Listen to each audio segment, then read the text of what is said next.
कैसे हो आप सब। हमारे चैनल एमके फिजिक्स क्लास में आप सबका स्वागत है बच्चों। आज हम आप सबको क्लास 10 का फिजिक्स का प्रकाश का परावर्तन का बच्चों चौथा लेक्चर पार्ट नंबर हमारा 4 है बताने वाले हैं बच्चों। बहुत ही तरीके से यहाँ से कम कितने प्रतिशत बनेगा आप सबका 95% इस चैप्टर से बनेगा बच्चों।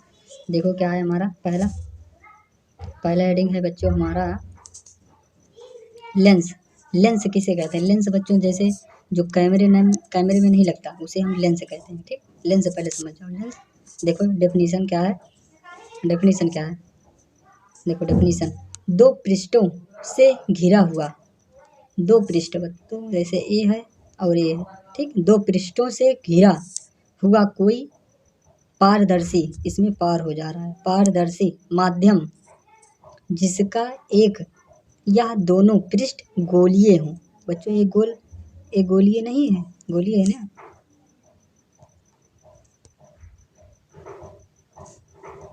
तो हमारा तीसरा प्रकाशिक केंद्र। प्रकाशित केंद्र मतलब क्या होता है बच्चा? प्रकाशित केंद्र वैसे देखो एक कोई लेंस है और यहाँ से कोई बिंदु है, यहीं से जो जाता है प्रकाश है उसे प्रकाशिकी केंद्र कहते हैं, प्रकाशित केंद्र कहते हैं। ठीक बच्चों, देखो डेफिनेशन क्या है।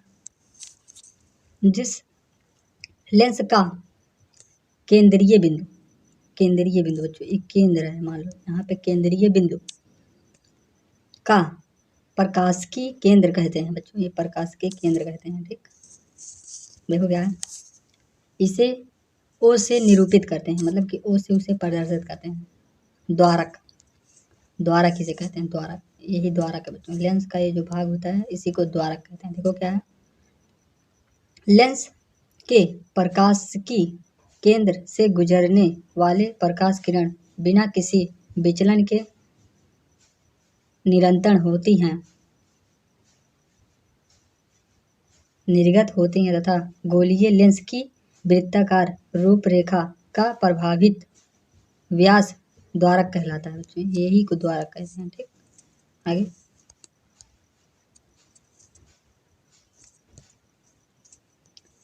आगे क्या है हमारा उत्तल लेंस का मुख्य फोकस। उत्तल लेंस हमारा कैसा होता है? ऐसा होता है। और क्या कह रहा है? मुख्य फोकस। देखो क्या है,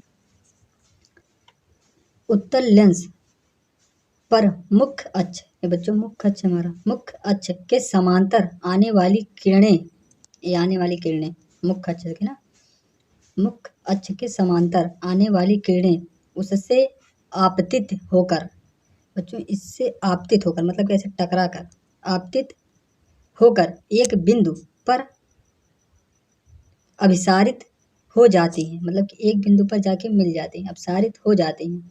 तो मुख्य अक्ष पर यह बिंदु उत्तल लेंस का मुख्य फोकस कहलाता है।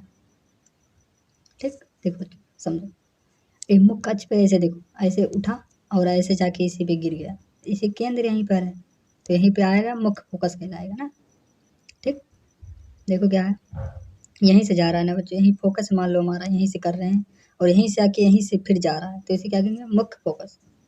आगे अवतल लेंस हमारा कैसे होता है? ऐसे होता है अवतल लेंस। ठीक, अब देखो क्या है अवतल लेंस क्या कह रहा है।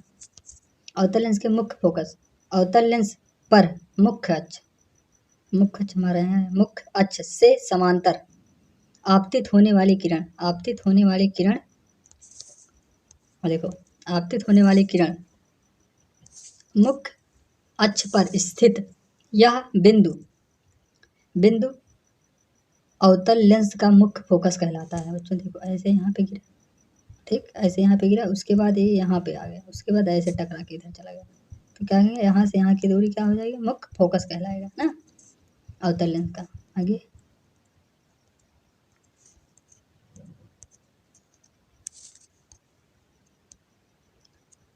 फोकस की दूरी, देखो बच्चों फोकस की दूरी कैसे होती है। देखो ऐसे है, मान लो कोई लेंस, फिर ऐसे है और यहाँ पे क्या है? एफ है, यहाँ पे क्या है? केंद्र है।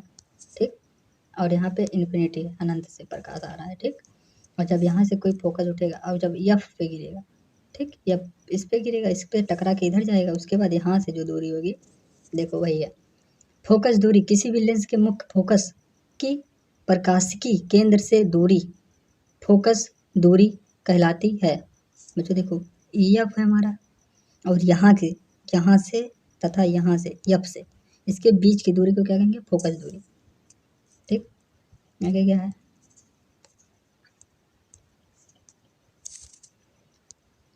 उत्तल लेंस द्वारा प्रतिबिंब बनने वाली स्थिति बहुत ही इंपॉर्टेंट है।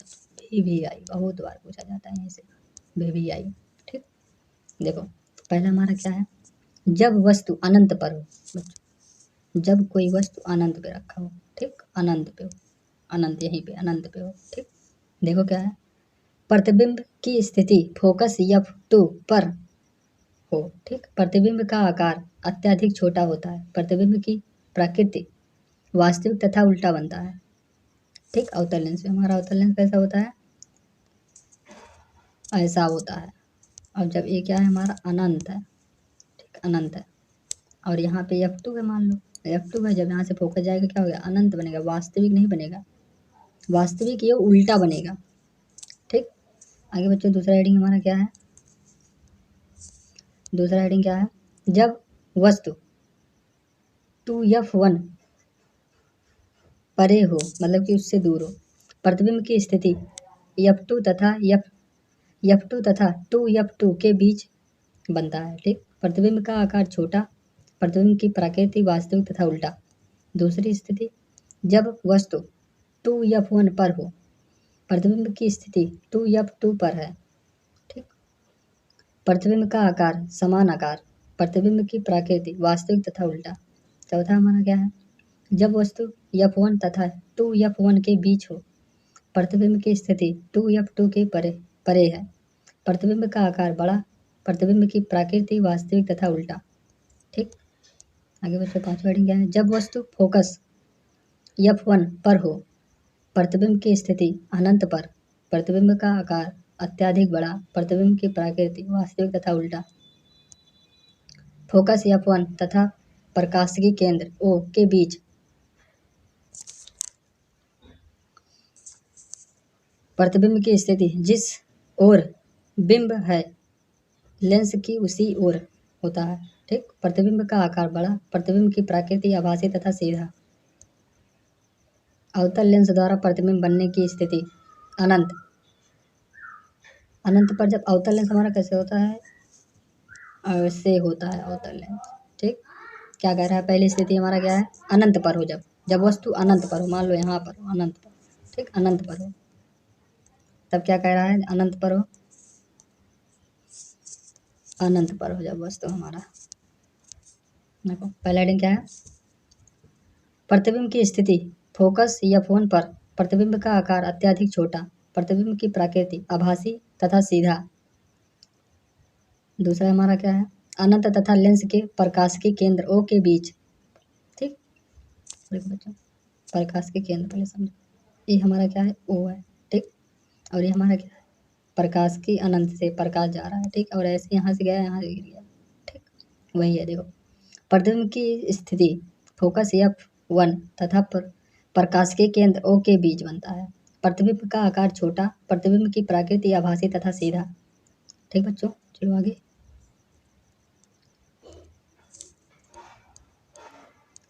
बहुत ही इंपॉर्टेंट बच्चों, आगे पहुंच गए हम। गोलीय लेंस के लिए चिन्हित परिपाठी। परिपाठी मतलब क्या होता है बच्चों? मतलब कि गोलीय लेंस में जो होता है उसका सूत्र बहुत ही इंपॉर्टेंट है बच्चों, पूछा जाता है एग्जाम में। ठीक, सूत्र देखो क्या है? पहला हेडिंग हमारा क्या है? देखो बच्चों पहला हेडिंग हमारा क्या है? पहला हेडिंग, सभी दूरियां लेंसों के प्रकाश के केंद्र से मापी जाती है। केंद्र बच्चों बीच वाला, प्रकाश के केंद्र से मापी जाती है। उत्तल लेंस की फोकस दूरी धनात्मक तथा अवतल लेंस की फोकस दूरी ऋणात्मक होती है। मतलब बच्चों देखो, हम जब इधर से जाएंगे तो क्या होगा? धनात्मक होगा, और जब हम इधर से जब अवतल की ओर जाएंगे तो क्या होगा? ऋणात्मक होगा। ठीक, ऐसे होता है, ऋणात्मक होगा। देखो क्या है आगे, तीसरा हेडिंग क्या है? सबसे इम्पोर्टेंट इसी में है बच्चों, अवतल लेंस जो होता है हमारा, अवतल लेंस वह ऋणात्मक होता है, मतलब कि माइनस होता है। ठीक है, और जो हमारा उत्तल लेंस होता है वह प्लस में होता है। बस इतना ही याद रखो, बस और कुछ नहीं। ठीक, आगे क्या है? तीसरा हमारा देखो, प्रकाश के केंद्र के बाईं ओर दूरियां ऋणात्मक तथा दाईं ओर धनात्मक मापी जाती हैं। बाईं ओर क्या होता है, ऋणात्मक मापा जाता है और इधर धनात्मक मापा जाता है। ठीक है, इधर ऋणात्मक मतलब माइनस, इधर धनात्मक प्लस। ठीक, आगे क्या है बच्चों, लेंस बहुत ही इंपॉर्टेंट, बहुत ही इंपॉर्टेंट बच्चों, बहुत ही इंपॉर्टेंट सूत्र यहीं से पूछा जाता है बच्चों, बहुत ही इंपॉर्टेंट।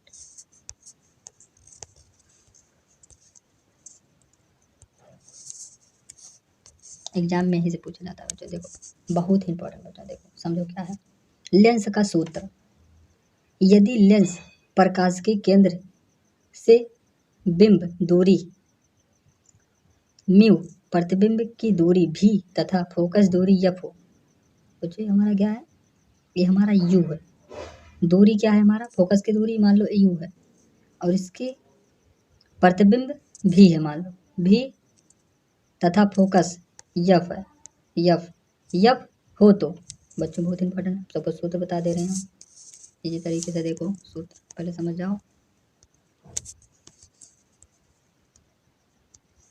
देखो सूत्र क्या है, 1/f अपॉन क्या हो जाएगा, 1/u माइनस 1/v।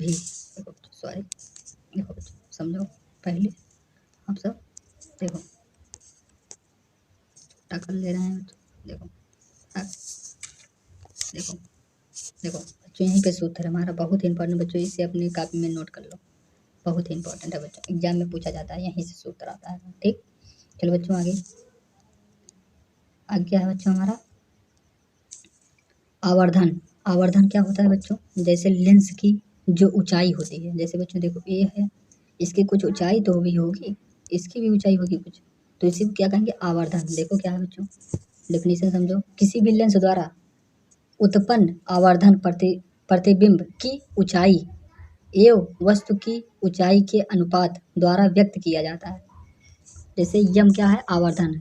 ठीक, आवर्धन प्रतिबिंब की ऊंचाई, जैसे बच्चों मान लो कोई व्यक्ति यहाँ पे खड़ा हुआ है, इसकी ऊंचाई प्रतिबिंब की ऊंचाई, बच्चों बच्चों देखो एक व्यक्ति यहाँ पे खड़ा है, इसका जो प्रतिबिंब दिखाई दे रहा है यहाँ पर यह ऊंचाई पर दिखाई, ठीक, और क्या है बिंब की ऊंचाई, ये कितने ऊंचे पर है।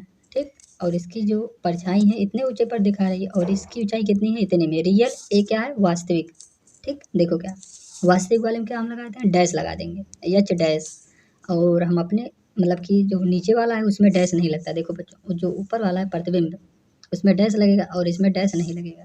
ठीक, समझ गए, आगे क्या है, लेंस द्वारा उत्पन्न आवर्धन बिंब की दूरी u तथा प्रतिबिंब की दूरी भी हो तो आवर्धन यम बराबर क्या हो जाएगा बच्चों हमारा, एच डैश अपॉन, यम से प्रदर्शित करते हैं, एच डैश अपॉन एच बराबर हमारा क्या हो जाएगा, ये भी क्या हो जाएगा हमारा, भी हमारा हो जाएगा प्रतिबिंब की दूरी, और यू हो जाएगा हमारा बिंब की दूरी। ठीक बच्चों, जो बिंब जैसे वास्तविक। ठीक बच्चों समझ गए, चलो आगे बच्चों बहुत ही इंपॉर्टेंट बच्चों, एग्जाम में पूछा जाता है लेंस की क्षमता, बहुत ही इंपॉर्टेंट बच्चों, इसका मात्रक भी पूछा जाता है। देखो लेंस की क्षमता, किसी भी लेंस द्वारा प्रकाश किरणों को अभिसारित तथा अपसारित करने की मात्रा को लेंस की क्षमता कहते हैं बच्चों। जैसे कोई किरण है उसे कैसे अवशोषित कर ले रहा है और कैसे जा रहा है कैसे आ रहा है, उसी सभी को मिलाकर अभिसारित तथा अपसारित, ठीक, अभिसारित तथा अपसारित बच्चों, ऐसे किरण ऐसे जा रहा है, ठीक, अभिसारित तथा अपसारित की मात्रा लेंस की क्षमता कहलाती है। इसे P से प्रदर्शित करते हैं, हमारा क्या हो जाएगा सूत्र, P बराबर 1/f हो जाएगा। ठीक बच्चों, चलो आगे देखो क्या है आगे, बहुत इंपॉर्टेंट बच्चों, देखो लेंस की क्षमता का मात्रक डायोप्टर है बच्चों। ठीक, लेंस की क्षमता का मात्रक डायोप्टर होता है, जबकि फोकस दूरी मीटर में व्यक्त की जाती है। ठीक है, समझ गए, फोकस दूरी क्या होता है, मीटर में व्यक्त किया जाता है, इसका मात्रक डायोप्टर होता है। 1 डायोप्टर बराबर क्या होता है, 1 डाई ऑप्टर उस लेंस की क्षमता होती है जिसकी फोकस दूरी 1 मीटर होती है। जैसे बच्चों ये 1 है, 1 डाप्टर हो जाएगा, ठीक। उत्तल लेंस की क्षमता धनात्मक और अवतल लेंस की क्षमता ऋणात्मक होती है। बच्चों आप सबको बताए थे, उत्तल वाला क्या होता है हमारा, धनात्मक होता है, और अवतल वाला क्या होता है, ऋणात्मक होता है। काश बच्चों आप समझ गए होंगे। वीडियो अच्छा लगा हो तो चैनल को सब्सक्राइब कर दो, साथ में बेल आइकन को ऑन कर दो। बच्चों मिलते हैं नेक्स्ट चैप्टर में, तब तक के लिए जय हिंद, वंदे मातरम।